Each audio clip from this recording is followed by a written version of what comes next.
Good day, good day, good day, good day, good day, everyone. Welcome back, grade 7 students.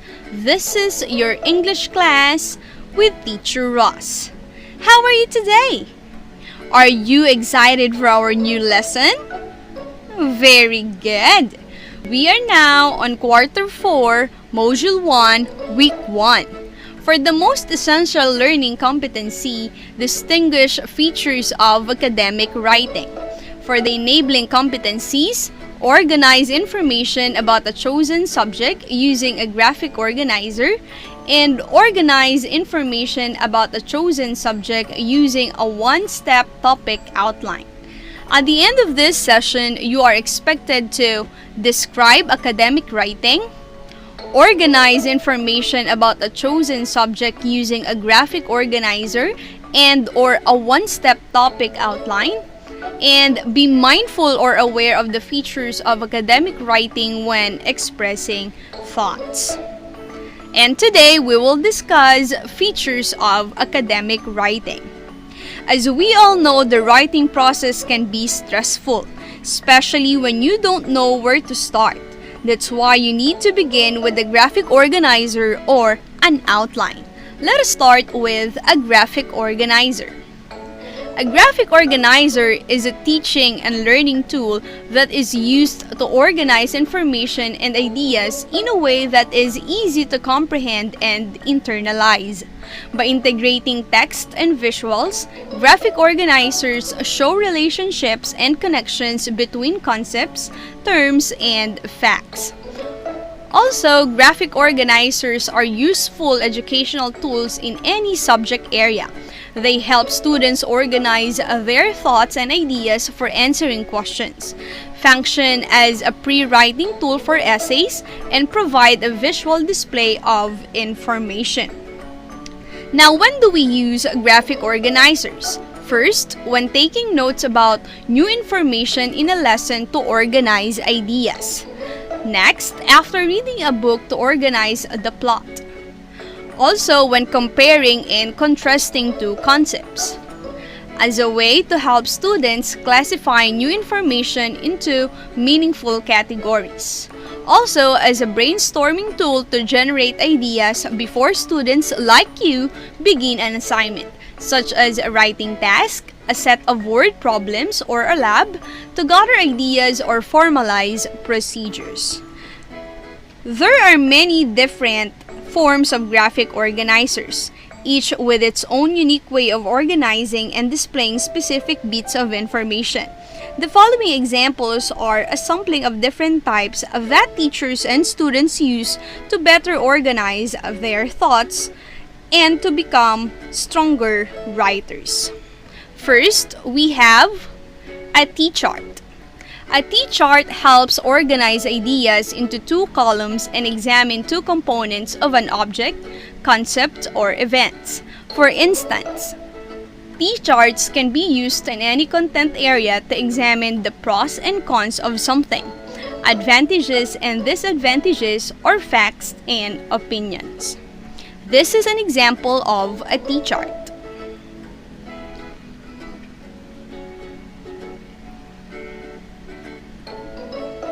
Next, we have a concept map. A concept map shows relationships between the main idea and other information. Concepts or ideas are presented in circles or boxes and are linked to related ideas with arrows. Most concept maps represent a hierarchical structure with the most general concepts or ideas presented at the top of the map and the more specific or sub-ideas presented below. This is an example of a concept map.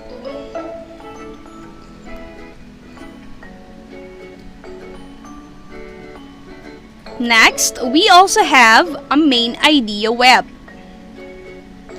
A main idea web starts with a central idea and branches out into related ideas and details or sub-ideas, sometimes referred to as spider or semantic maps. This type of graphic organizer is used primarily for brainstorming and generating ideas for planning or writing purposes. This is an example of main idea web.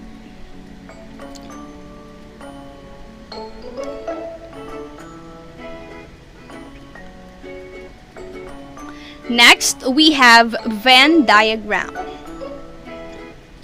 A Venn diagram is used to compare and contrast two or more groups of things by visually displaying their similarities and differences in two or more circles that overlap. Similarities between topics is presented where a circle from one category overlaps with a circle from another category. Features that do not fit in both categories are placed where the two circles do not overlap. Venn diagrams can serve to increase understanding of a relationship between two or more concepts. This is an example of a Venn diagram.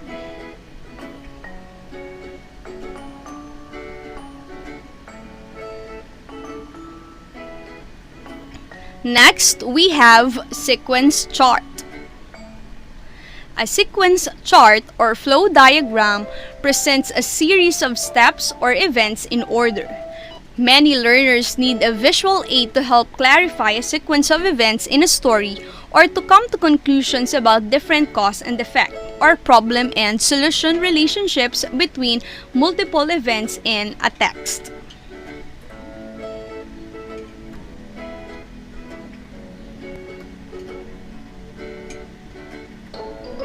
This is an example of a sequence chart.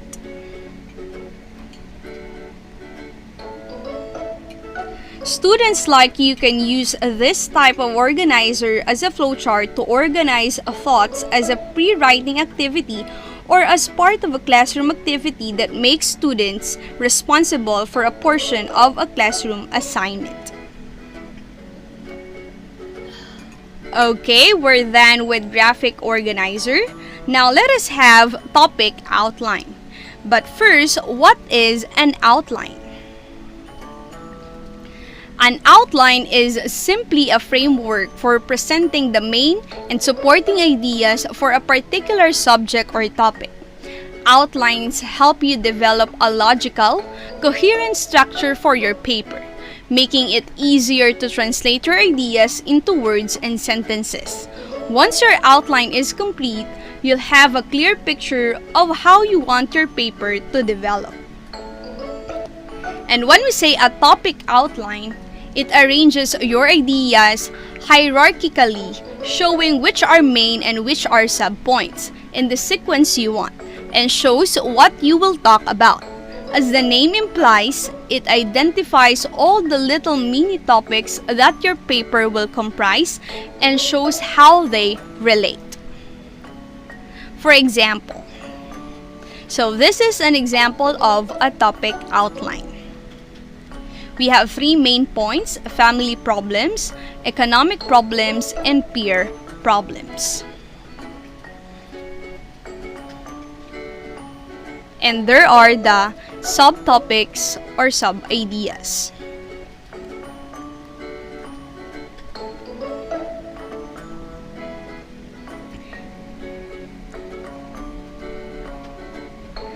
Researchers argue that writing is the most difficult skill to learn, especially in the second language. However, with proper instruction, academic writing can be mastered by students.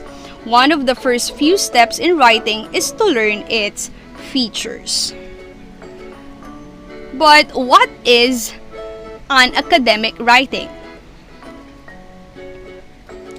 Academic writing is an objective, factual, and formal type of writing on a specific body of knowledge done by students or researchers. There are three concepts associated with academic writing. First, it is done by scholars for other scholars. Next, it is devoted to topics and questions that are of interest to the academic community, and it should present readers with informed arguments with evidence.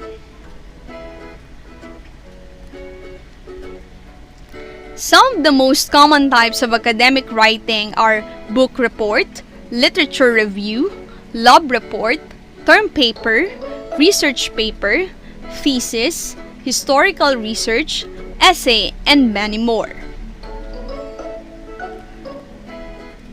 Now, let us discuss the features of academic writing. First, we have complexity. As compared to spoken language, written language is more complex in terms of noun-based phrases, nominalizations, and lexical variation. Academic writing uses more varied vocabulary and complex grammar. Next, formality. Academic writing uses formal language that is avoiding colloquial words and expressions, abbreviations, two-word verbs, and asking questions. Next, we have precision. Facts and figures must be precise in academic writing. This can be achieved, for instance, by writing the exact number of people or the correct names of people and places. Okay, next, academic writing is objective. Being objective means the focus of your writing is about the facts you obtained, which has led to your arguments and conclusions. Remember, when you are writing scholarly articles, you leave behind bias and personal feelings. Next, explicitness. There are two ways in which explicitness can be achieved. One, organizing ideas clearly in which readers understand the relationship of sentences in a paragraph, and citing the sources from which your ideas are taken. Next feature is accuracy. Vocabulary, grammar usage, and facts must be accurate in academic writing. Accuracy can be attained in choosing the right words in conveying your ideas, using correct subject-verb agreement, and writing only the facts. When talking about academic writing, hedging is also one of the features. Hedging or vague language is the concept of cautious language in academic writing in order to express hesitation and uncertainty, to express politeness and indirectness. This can be achieved by using devices such as modals like might, must, could, and may, lexical verbs like believe, assume, suggest, introductory verbs like seem, tend, like, appear, adverbs of frequency, modal adverbs, modal adjectives, modal nouns, that clause, and to clause plus adjectives. Also, in academic writing, responsibility means providing evidence and justification for any claims you make. This can be done by paraphrasing and summarizing what you read and acknowledging the source of this information or ideas by a system of citation. Also, organization. A well-organized write-up is logically arranged and is appropriate depending on the genre you are writing. Different genres have different structures, therefore must be organized differently. And also, academic writing is well planned. It usually takes place after research and evaluation according to specific purpose and plan. Okay, again, remember the features of academic writing. An academic writing must be complex, formal, precise, objective, explicit, accurate, used hedging, responsible, and organized and well planned. Now it's activity time. For activity 1, fact or bluff, write fact if the statement describes academic writing and bluff if not.